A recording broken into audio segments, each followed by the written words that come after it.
ఒకటి అతి ముఖ్యమైన కార్యక్రమం హెచ్పివి వ్యాక్సిన్. ఈరోజు భారతదేశంలో ఈ హెచ్పివి వ్యాక్సిన్ తీసుకొచ్చారు మన ప్రధానమంత్రి నరేంద్ర మోడీ గారు. దీనికి కారణం చాలామందికి క్యాన్సర్ వస్తూ ఉంది. అందులో కూడా మీరు చూస్తే ప్రపంచం మొత్తం నాన్ కమ్యూనికబుల్ డిసీజెస్ వచ్చి 74% మరణాలు జరుగుతున్నాయి. ఇందులో 63% మన దేశంలో ఉన్నాయి. మన దగ్గర ఇంకొంచెం పెరిగి 68% ఉన్నాయి. దీనికోసం ఇంకొక పక్కన మీరు ఒకసారి చూస్తే ఈరోజు క్యాన్సర్లో 2021 ప్రకారం మన దగ్గర 29,379 మంది, 25కు 32,657 మందికి పెరిగే పరిస్థితి వచ్చింది. ఇందులో ఆడవాళ్ళకి ఎక్కువ క్యాన్సర్ వస్తూ ఉంది. ఈ విషయం కూడా మీరు గుర్తుపెట్టుకోవాలి. బ్రెస్ట్, రొమ్ము క్యాన్సర్ కానీ, సర్వైకల్ క్యాన్సర్ కానీ ఎక్కువ మహిళల్లో వస్తుంది. అదే మరి మగవాళ్ళల్లో మిగిలిన వాళ్ళని మీరు చూస్తే నోటి క్యాన్సర్ మగవాళ్ళు ఎక్కువ వచ్చే పరిస్థితి వస్తూ ఉంది. ఇది చూసిన తర్వాత మన రాష్ట్రంలో మనం సర్వైకల్ క్యాన్సర్ రాష్ట్రంలో ప్రధాన సమస్యగా మారింది. 1,00,000 మందిని టెస్ట్ చేస్తే 15 మంది నుంచి 20 మంది వరకు సర్వైవల్ క్యాన్సర్ వస్తూ ఉంది. ఇది రాకుండా ఉండాలి అంటే ఒక వ్యాక్సిన్ ఇవ్వాలి. ఆ వ్యాక్సిన్ పేరే హెచ్పివి, హ్యూమన్ పాపిలోమా వైరస్. ఈ వ్యాక్సిన్ ఇచ్చే పరిస్థితికి వచ్చాం. ఈ వ్యాక్సిన్కు మామూలుగా అయితే 4,000 రూపాయలు ఖర్చు అవుతుంది. ప్రభుత్వం దీన్ని 400 రూపాయలకు కొని అందరికీ వ్యాక్సిన్ ఇచ్చే బాధ్యత అటు కేంద్రం ఇటు రాష్ట్రం తీసుకున్నామని చెప్పి మీ అందరికీ విజ్ఞప్తి చేస్తున్నా. దీనికి కూడా ఒక ప్రాధాన్యత క్రమంలో తీసుకోవాలని ఎవరైతే 10th class 9th class 10th క్లాసులో ఉండి 14-15 సంవత్సరాల వయసు ఉండే పిల్లలందరికీ ఇవ్వాలని ఫేజ్ 1లో ఒక కార్యక్రమం పెట్టుకున్నాం. ఇందులో మీరు చూస్తే మన రాష్ట్రంలో 3,45,377 మంది ఉన్నారు. ఒక్క విజయనగరంలో 11,985 మంది ఉన్నారు. ఇంకో పక్కన మీరు చూస్తే ప్రపంచమంతా కూడా ఒకసారి డేటా చూస్తే మన దేశంలో కూడా క్యాన్సర్ ఎక్కువ వచ్చే పరిస్థితి వస్తూ ఉంది. ఈరోజు గ్లోబల్గా చూసినప్పుడు హైయెస్ట్ క్యాన్సర్ ఉండే దేశం ఎస్వాటిని. అక్కడ 1,00,000 మందిని చేస్తే 96 మందికి క్యాన్సర్ వస్తూ ఉంది. జాంబియా 1,00,000 మందికి 72 మందికి ఉంది. సౌత్ ఆఫ్రికా 33 మందికి ఉంది. ఇండోనేషియా 23కు ఉంది. మన దేశం 18 మందికి ఉంది. కొన్ని దేశాలు చూస్తే అమెరికా 6.3%, సౌదీ అరేబియా 2.4%. అంటే ఇక్కడ మనం గుర్తుపెట్టుకోవాల్సింది క్యాన్సర్ రావడానికి ప్రధానమైన కారణం మన అలవాట్లు, మన కలుషితమైన వాతావరణం. అందులో మహిళలకైతే సర్వైవల్ క్యాన్సర్ అనేది కామన్గా వచ్చే పరిస్థితి వచ్చింది. రాబోయే రోజుల్లో క్యాన్సర్తో ఎవరూ చనిపోకుండా ఉండాలంటే ప్రతి ఆడబిడ్డకి ఈ హెచ్పివి వ్యాక్సిన్ ఇవ్వాలని, ఎంత ఖర్చు అయినా దీన్ని ఇచ్చే బాధ్యత ఈ ప్రభుత్వం తీసుకుంటాయని చెప్పి మరొకసారి విజ్ఞప్తి చేస్తున్నాను. ప్రపంచమంతా వరల్డ్ హెల్త్ ఆర్గనైజేషన్ ఉంది. వాళ్ళు ఒక మాట స్టడీ చేసి సర్వైవల్ క్యాన్సర్ కట్టడికి 90-70-90 అనే ఒక పాలసీ తీసుకొచ్చారు. అంటే 90-70-90 పాలసీ అంటే 15 సంవత్సరాల లోపల 14-15 సంవత్సరాల వయసు ఉండే అందరికీ 90% పిల్లలకి వ్యాక్సిన్ ఇవ్వాలని. మన దగ్గర 3,45,000 మంది ఉన్నారు. రాబోయే 3 నెలల్లో 3,45,000 మంది బాలికలకి వ్యాక్సిన్ ఇచ్చే బాధ్యత ఈ ప్రభుత్వం తీసుకుంటాం. ఇంకో పక్కన 35-40 సంవత్సరాల వయసులో ఉండేవాళ్ళు 70% మహిళలకు స్క్రీనింగ్ చేయాలని, స్క్రీనింగ్ చేసి గుర్తించిన వాళ్ళల్లో 90% మందికి చికిత్స చేయాలని రెండో ప్రోగ్రాం పెట్టుకున్నారు. ఈ విధంగా 90-70-90 అనే కార్యక్రమం పెట్టుకొని ముందుకు పోయే పరిస్థితికి వచ్చారు. ఈరోజు మీరు చూస్తే వ్యాక్సిన్ కోసం కోల్డ్ చైన్ పాయింట్లు పెట్టాం. 1645 మంది సిబ్బంది పనిచేస్తారు. అంటే మామూలు పాయింట్లు ఉంటాయి. 16,912 మంది పనిచేస్తున్నారు దీని కింద.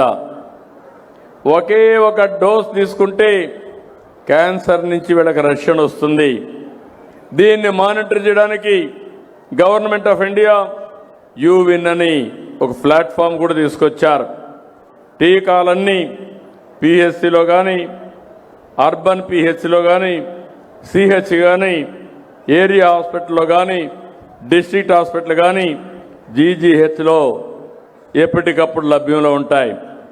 టీకా ఇచ్చిన వెంటనే ఎడమ చెయ్యి చూపుడు వేల మీద ఒక గుర్తు పెడతారు. ఎలక్షన్లో మనకు పెడతారు వీళ్ళకి టీకా అయిందని. టీకా ఇచ్చిన వెంటనే 30 నిమిషాలు పర్యవేక్షణలో పెడతారు.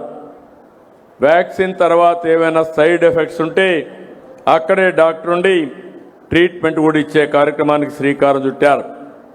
ఈ వ్యాక్సిన్ వల్ల ఎలాంటి ఇబ్బంది లేదు, ప్రమాదం కూడా లేదు. ఇది సురక్షితం. చిన్న నొప్పి కానీ 2-3 రోజులు చిన్న జ్వరం వచ్చినా తగ్గిపోయే పరిస్థితి వస్తుంది. నేను ఇక్కడుండే రాష్ట్రంలో ఉండే అందరికీ విజ్ఞప్తి చేస్తున్నా, 14-15 సంవత్సరాలుండే ఆడపిల్లలందరూ 100% మీరు వ్యాక్సిన్ వేసుకోవాలి.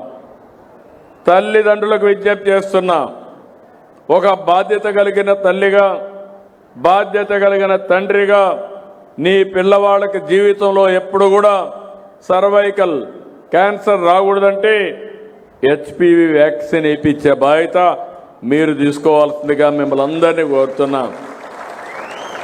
ఒకప్పుడు మనం పోలియో చుక్కలు వేసాం. అంతమును పోలియో చుక్కలు వేయకుండా ఉన్నప్పుడు చాలామంది సక్రమంగా పుట్టినా ఈ పోలియో ఇంపాక్ట్తో వికలాంగులుగా తయారయ్యే పరిస్థితి వచ్చారు.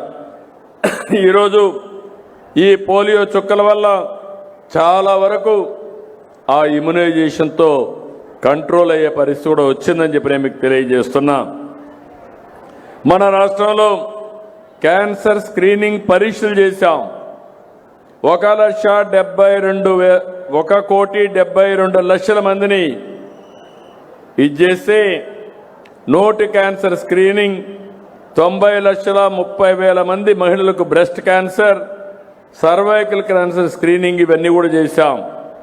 నోటి క్యాన్సర్ మీరు చూస్తే 5,07,590 మంది రాష్ట్రంలో నోటి క్యాన్సర్ వచ్చేవాళ్ళు ఉన్నారు. బ్రెస్ట్ క్యాన్సర్ ఉండేవాళ్ళు 2,50,897 మంది ఉన్నారు. సర్వైకల్ క్యాన్సర్ వచ్చిన వాళ్ళు 3,40,154 మంది ఉన్నారు. నేను ఒకటే హామీ ఇస్తున్నాను, ఈ రాష్ట్రంలో క్యాన్సర్ని నివారించడానికి, క్యాన్సర్ రాకుండా ఉండడానికి హెచ్పివి వ్యాక్సిన్ ఒకటే కాదు, అనేక చర్యలకు శ్రీకారం చుట్టామని మరొక్కసారి మీ అందరికీ హామీ ఇస్తున్నా. ఇది నేను ఒకే మాట చెప్పాను, వెల్తీ, హెల్తీ, హ్యాపీ సొసైటీ. ఆరోగ్యం ఆనందాన్ని ఇస్తుంది. అదే మాదిరిగా సంపద, ఆదాయం కూడా పెంచుకోగలిగితే జీవన ప్రమాణాలు పెరుగుతాయి. ముందు ఆరోగ్యం కోసం మీరు ఒకసారి చూస్తే క్యాన్సర్ కోసం కర్నూలులో 55 కోట్లతో స్టేట్ క్యాన్సర్ ఇన్స్టిట్యూట్ ఎస్టాబ్లిష్ చేశాం. ఇంకో పక్క బడ్జెట్లో అయితే 19,305 కోట్ల రూపాయలు ఖర్చు పెడుతున్నాం. ఈ విషయం మీరు గుర్తుపెట్టుకోవాలి. రాష్ట్రంలో మీ అందరి ఆరోగ్యం కాపాడడానికి 6% బడ్జెట్ 19,000 కోట్ల రూపాయలు ఖర్చు పెడుతున్నాం. ఇంకో పక్కన కొత్తగా నేను ఒకటి తీసుకొచ్చాను. అందరికీ అంటే మధ్యతరగతి కుటుంబాలను కూడా కవర్ చేస్తూ ఉచితంగా 2,50,000 వరకు ఇన్సూరెన్స్ చేసి మీ అందరి ఆరోగ్యాన్ని కాపాడే బాధ్యత తీసుకున్నాం. మీకు ఎలాంటి ఆరోగ్య సమస్య వచ్చినా మీరు నేరుగా హాస్పిటల్కి వెళ్తే 2,50,000 వరకు ఉచితంగా ట్రీట్మెంట్ ఇస్తాం. ఆ తర్వాత మీరు చూస్తే అర్హులైన వాళ్ళకందరికీ ఎన్టీఆర్ వైద్య సేవ మిగిలిన కార్యక్రమాలన్నీ పెట్టి 25 లక్షల వరకు మీకు ఆరోగ్యానికి డబ్బులు ఇచ్చే బాధ్యత ఈ ప్రభుత్వం తీసుకుంటున్నామని చెప్పి కూడా నేను మీకు తెలియజేస్తున్నాను. అట్లని చెప్పి మీరంతా అనారోగ్యం అయిపోయి ఏదంటే అది తింటే అది మంచిది కాదు. ఈరోజు మీరు గుర్తుపెట్టుకోవాలి, మన అనారోగ్యానికి కారణం ఈరోజు రాష్ట్రంలో మీరు చూసినప్పుడు మీరు తినే తిండి, మనం తినే తిండిలో మీరు వాడే క్రిమి సంహారక మందులు, ఎరువులు విపరీతంగా వేస్తున్నాం. ఎలాంటి ఎరువులు వేస్తున్నామంటే పంట ఎక్కువ వస్తుందని యూరియా వేస్తున్నాం, చౌకగా వస్తుందని. అదే మరి ఒక్కసారి కాకుండా ఆ మందుల షాప్ వాళ్ళు చెప్పారని 10 సార్లు ఈ క్రిమి సంహారక మందులు కొడుతున్నాం. ఈ రెండు ఎక్కడైతే వాడారో అక్కడ క్యాన్సర్ వచ్చే పరిస్థితి వస్తూ ఉంది. ఈ విషయం మీరు గుర్తుపెట్టుకోవాల్సిన అవసరం ఉంది. నేను ఇవన్నీ కూడా సైంటిఫిక్గా అధ్యయనం చేస్తున్నాం. ఇప్పుడు అందుకే ఒక కొత్త ప్రాజెక్ట్ ఒకటి తీసుకొచ్చాం, సంజీవని ప్రాజెక్టు. ఇది భారతదేశంలోనే ప్రపంచంలోనే ఒక ఆదర్శమైన కార్యక్రమం. మీ అందరికీ జ్ఞాపకం ఉంటుంది, సంజీవని మొక్క, ఔషధ మొక్క. ఆ రోజు లక్ష్మణుడు మూర్చపోతే ఆ సంజీవని మొక్క ఉండే పర్వతాలపై తెమ్మంటే ఎవరూ పోకపోతే హనుమంతుడు పోయి ఆ మొక్క ఏదో తెలియకుండా ఆ పర్వతాన్నే తీసుకొస్తాడు. ఆ పర్వతంలో ఉండే మొక్క తీసుకుని లక్ష్మణుడి రాముడు బతికించుకుంటాడు. నేను అందుకే చెప్తున్నా, మీ ఆరోగ్యాన్ని కాపాడడానికి ప్రపంచంలో ఎక్కడుండే నాలెడ్జ్ని కూడా తీసుకొచ్చి మీ ఇంటి దగ్గర అది మీకు అందజేసి మీ ఆరోగ్యాన్ని కాపాడతాం. రేపు రాబోయే రోజుల్లో తొందరలోనే మీ అందరికి ఒక ఏఐ డాక్టర్ కూడా వస్తాడు. మీ సెల్ ఫోన్కి, మీ సెల్ ఫోన్లో ఏఐ డాక్టర్ వస్తే నువ్వేం తినాలి, ఏమి తినకూడదు, మెడిసిన్ ఎట్టేసుకోవాలి. ఇంకో పక్కన డిజిటల్ హెల్త్ రికార్డ్స్ పెట్టాను. మీ ఊరికి 104 సర్వీసులు వస్తాయి, 108 సర్వీస్ కూడా ఉంది. అది ఎమర్జెన్సీ కింద వస్తే మీ ఊరికే పంపించి మీ క్లినికల్ టెస్టులు కూడా చేసి దగ్గర ఎవరైతే అనారోగ్యంగా ఉన్నారో వాళ్ళందరికీ కూడా మెడికల్ టెస్టులు చేస్తున్నాం. ఆ రికార్డ్ అంతా పెడతాం. ఇంకా రాబోయే రోజులు మీరు ఎత్తుక్కోవక్కర్లేదు. మీరు ఏ డాక్టర్ దగ్గర పోవాలన్నా మీ వెంట మీ సెల్ ఫోన్లోనే మీ రికార్డు ఉంటుంది. ఆ డాక్టర్కి మీ నెంబర్ ఇస్తే, మీ ఆధార్ ఇస్తే రికార్డ్ అంతా ఆయన చూసుకుని మళ్ళీ తప్పు చేయకుండా కరెక్ట్గా ప్రిస్క్రిప్షన్ ఇచ్చే బాధ్యత ఈ ప్రభుత్వం తీసుకుంటామని చెప్పి కూడా నేను మీకు తెలియజేస్తున్నా. నేను మిమ్మల్ని ఒకటే కోరుతున్నా, మీలో కూడా చైతన్యం రావాలి. అందరూ ఆరోగ్యంగా ఉండాలని నేను కోరుకుంటున్నాను. మనిషి జీవితం 120 ఏళ్ళు. రామ్దేవ్ బాబా ఎప్పుడు చెప్తా ఉంటాడు. కానీ మనం ఏం చేస్తున్నాం అంటే ఎక్కువ తినేస్తున్నాం. కొంతమంది ఎక్కువ తిని లేనిపోని సమస్యలు వచ్చి తొందరలోనే షుగర్ వస్తుంది. మన ఆహారపు అలవాట్లు ఉన్నాయి. ఒకప్పుడు మనమంతా రాగి వంట తినేవాళ్ళం, సజ్జలు తినేవాళ్ళం, కూరగాయలు మనమే పండించుకునేవాళ్ళం. ఇప్పుడు అన్నీ బజారు పోయి తెచ్చుకుంటున్నాం. ఇంకో పక్క మీరు చూస్తే ఏవైతే కూరగాయలకు కూడా ఎక్కువ క్రిమి సంహారక మందులు వాడే పరిస్థితికి వచ్చారు. నేను చిన్నప్పుడు చూశాను, క్రిమి సంహారక మందులు వాడే పరిస్థితికి వచ్చారు. నేను చిన్నప్పుడు చూశాను. మా ఇంటికి కావాల్సిన వ్యవసాయ ఉత్పత్తులు అన్నీ కూడా ఫుడ్ ఐటమ్స్ అన్నీ అప్పుడు మా తల్లిదండ్రులే తయారు చేసేవాళ్ళు. కానీ ఒకటే నేను మిమ్మల్ని కోరుతున్నాను, మనం కానీ తగిన జాగ్రత్తలు తీసుకుంటే ఆరోగ్యం మెరుగ్గా ఉంటుంది.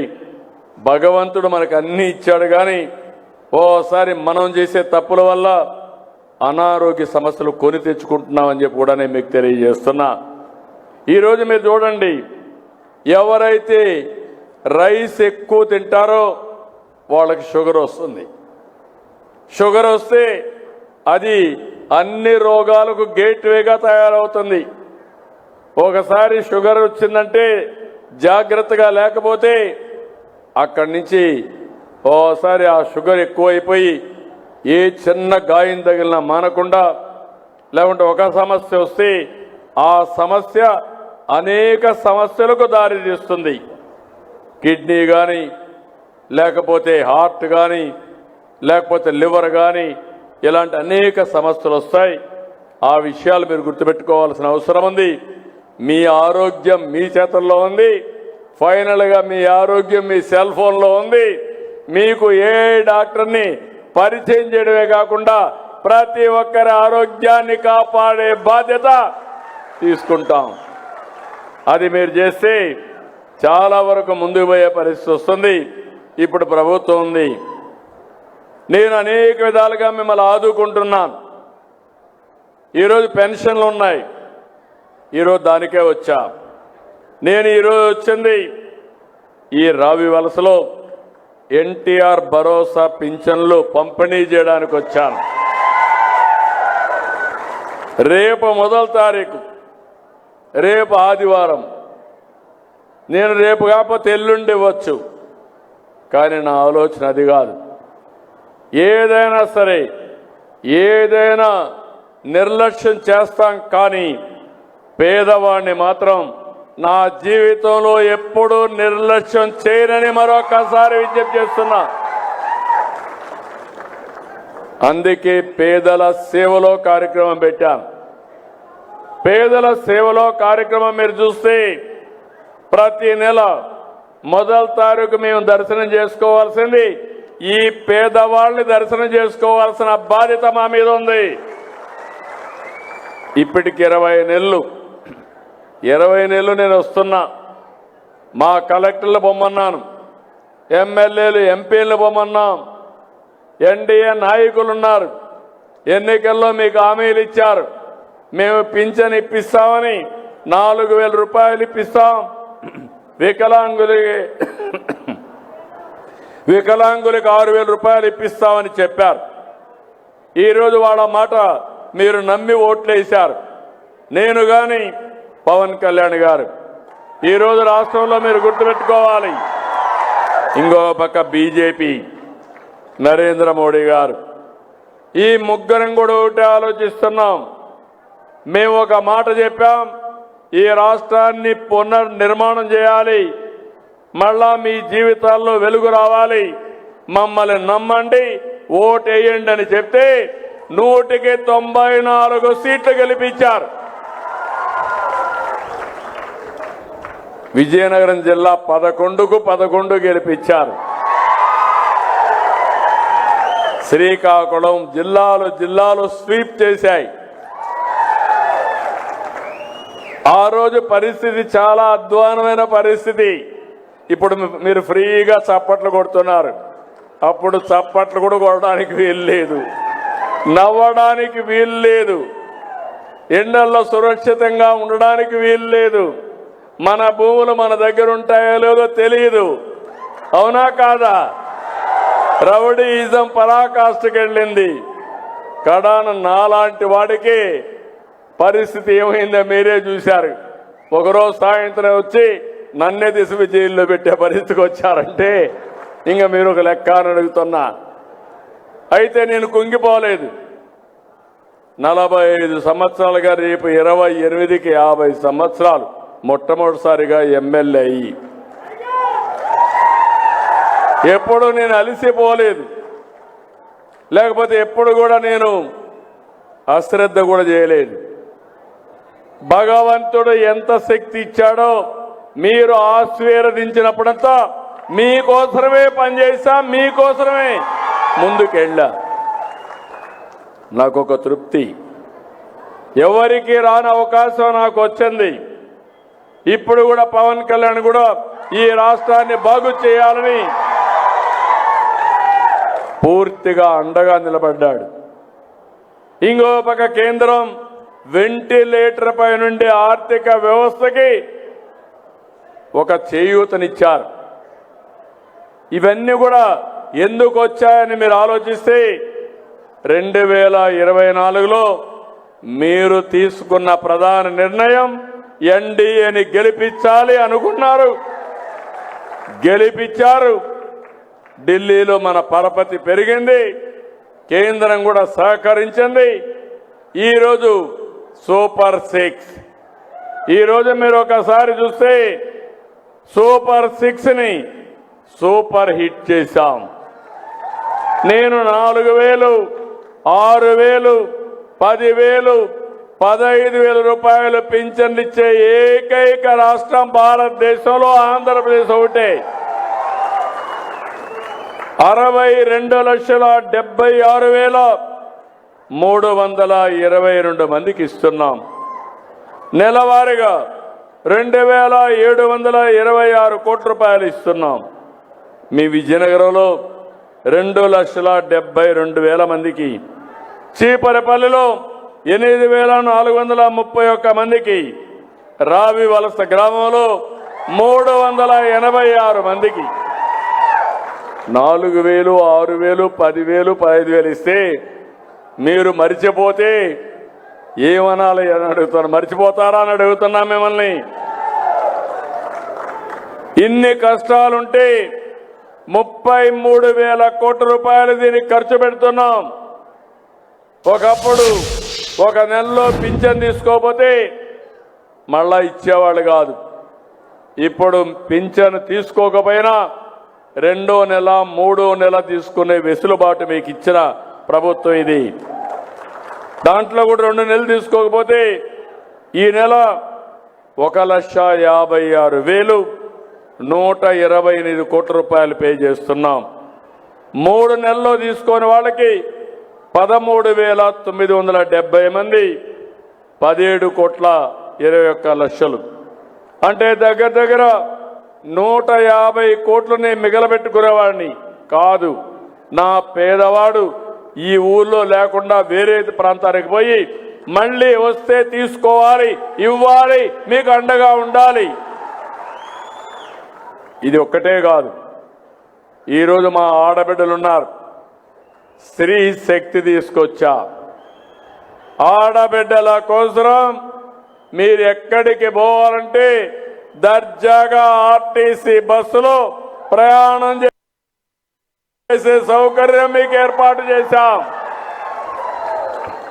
అంత మునుపు ఆడబిడ్డలంతా ఆటోల్లో పోయి యాక్సిడెంట్లు అయ్యేటివి. ఇప్పుడు యాక్సిడెంట్లు లేవు, చాలా హ్యాపీగా తిరుగుతున్నారు. అప్పుడంతా ఎక్కడైనా ఒక దేవాలయానికి పోవాలంటే ఇంట్లో వాళ్ళ పర్మిషన్ కావాలి. ఇప్పుడు ఏం బాధ లేదు. ఎప్పుడు మీకు మూడు వస్తే అప్పుడు బయలుదేరి ఏ దేవాలయానికి పోవాలన్నా ఆ దేవాలయానికి మీరు రావచ్చు. ఒకప్పుడు తల్లిని చూడాలంటే మీకు ఆంక్షలు, లేకుంటే కూతురు బయట ఉంటే చూడాలంటే తల్లికి ఆంక్షలు. ఇప్పుడు అది కూడా లేదు.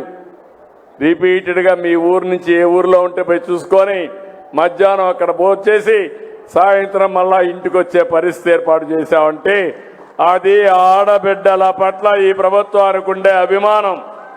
అవునా కాదా అని అడుగుతున్నా. ఇంకో పక్క దీపం, నేనే గ్యాస్ సిలిండర్లు ఇచ్చా. ఇప్పుడు 3 సిలిండర్లు ఉచితంగా ఇస్తున్నా. ఇప్పటి వరకు మీరు చూస్తే స్త్రీ శక్తి కింద 47 కోట్ల మంది, అంటే 47 కోట్ల ప్రయాణాలు జరిగాయి. మన జనాభా 5 కోట్లు. దీంట్లో మహిళలు 2,50,00,000 మంది ఉంటారు. అనేక సందర్భాల్లో ప్రయాణాలు చేశారు. 47 కోట్ల మంది ప్రయాణం చేసే పరిస్థితికి వచ్చారు. అన్నదాత సుఖీభవ. నాకెప్పుడు కూడా విజయనగరం ఒక స్ఫూర్తి. పేదలుండే జిల్లా, సన్నకారు చిన్నకారు రైతాంగం ఉండే జిల్లా, నీళ్లు పైనున్న వాడుకోని జిల్లా. అందుకే తోటపల్లి నేనే ప్రారంభించి మళ్ళీ నేనే దాన్ని పూర్తి చేసి మీకు నీళ్లు అందించాను. దాన్ని రాబోయే రోజుల్లో విశాఖపట్నం ఉత్తరాంధ్రకు హామీ ఇస్తున్నా. ఒక కమిట్మెంట్తో పనిచేస్తా. పనిచేయడమే కాదు, ఈ జిల్లాలు 3 జిల్లాల్లో ఉండే అన్ని ఇరిగేషన్ ప్రాజెక్టులు రాబోయే 3 ఏళ్లలో పూర్తి చేసే బాధ్యత ఈ ప్రభుత్వం తీసుకుంటాం. అక్కడి నుంచి నేరుగా వంశధార, నాగావళి, చంపావతి, చంపావతి నుంచి ఉత్తరాంధ్ర సుజల స్రవంతి. ఇప్పటికీ పోలవరం నుంచి నీళ్లు అనకాపల్లికి వస్తున్నాయి. అనకాపల్లి నుంచి నీళ్లు ఈ సంవత్సరం విశాఖపట్నానికి వచ్చి రాబోయే రోజుల్లో వంశధారలో నీళ్లుంటే గోదావరికి వెళ్తాయి. గోదావరిలో నీళ్లుంటే వంశధార వరకు తీసుకొచ్చే బాధ్యత నాదని, మరొకసారి మాదని హామీ ఇస్తున్నా. దీనివల్ల నీటి ఎద్దడి, నీటి సమస్య పరిష్కారం అవుతుంది.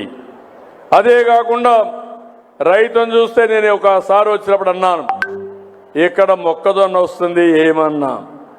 వరి కంటే మొక్కజొన్నలో నీళ్లు తక్కువ, ఆదాయం ఎక్కువ అంటే అందరూ వేశారు. ఎక్కడ చూసినా మొక్కజొన్న కనపడస్తా ఉంది. ఇప్పుడు చెప్తున్నా, మొక్కజొన్న కంటే పండ్ల తోటలు గొప్ప.